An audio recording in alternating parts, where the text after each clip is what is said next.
Hello, my name is Dominic Jose, and the racial group that I decided to focus on is the African American community.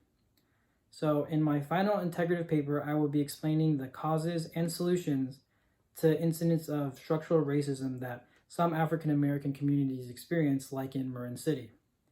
From understanding and explaining these problems, I will be able to help explain forgiveness and eventually ways to implement change in those communities. I will also be discussing resources that African American communities have used in the past, like the Black Church, to help give them strength and organization when voicing their problems. Finally, as a critically conscious community member, I will explain in my paper decolonizing strategies that the African American community can do, like encouraging census participation to promote more equal funding across communities in America.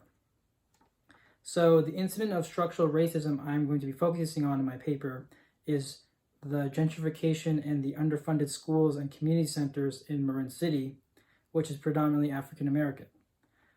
In the community of Marin City, their elementary school and middle school are underfunded and under-equipped to teach children everything they need to know before high school.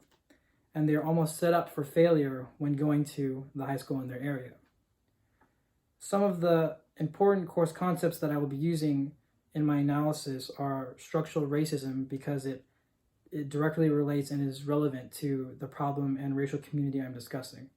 I will also be using the concept of cultural humility to help explain understanding, forgiveness, and learning as it relates to incidents of racism in Marin City.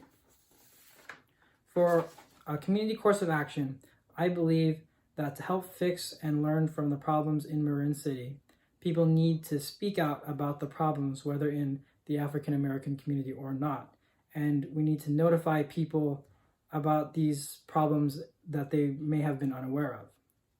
We need to encourage everyone in affected communities like in Marin City to participate in the census and so they can be represented in the US equally. On a personal or individual level, I think a person can utilize the concept of cultural humility and open up their mind to other cultures to help them understand different problems that people have, which can result in learning about an issue and possibly enriching one's own life. Finally, from my analysis on the African American community and learning about the issues of structural racism that happens in their schools, I think the word forgiveness has a deeper meaning to me now than it did before taking this class. I've learned that there are many layers to forgiveness and that with forgiving something, there is also understanding and learning, which leads to creating a real change in a community or in a nation. Thank you.